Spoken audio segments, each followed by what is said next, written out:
Individual awards were also given to outstanding players. In today's fast-paced world, it's more important than ever to stay connected to our cultural roots. Festivals like Shad Sajer are a vital reminder of the need to preserve and honor our traditions. Here is a report. The Shad Sajer festival, revived in 2024, celebrates the deep cultural roots of the Right Nongpo community. This traditional festival features indigenous dances, music and performances, all held at Lumwerto, a sacred hill where the community's ancestors first settled.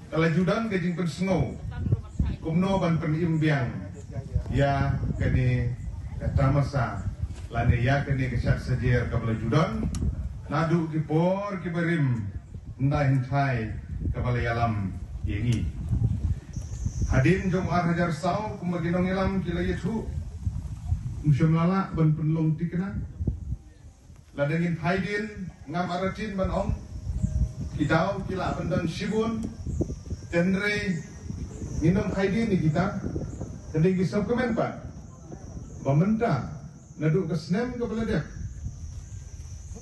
naduk ke shimti iba linus lendo, lembat kilongsan barok, bat kila shim ya kene ke sinjam, ban penlong biang ya kesat saja.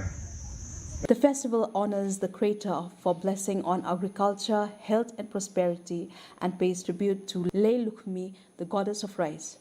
Prominent leaders, including Deputy Chief Minister Preston Tinsong, attended the festival, reaffirming the state government's commitment to preserving indigenous traditions.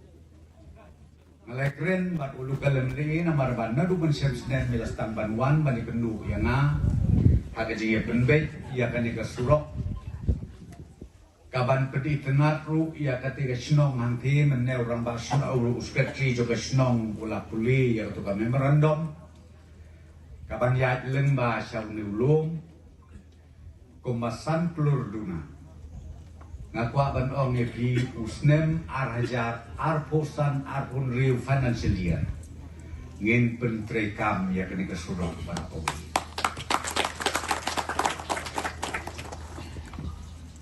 kabenta kabar kabang. To improve accessibility and future development, Tinsong announced a ₹5 crore allocation for road construction and blacktopping.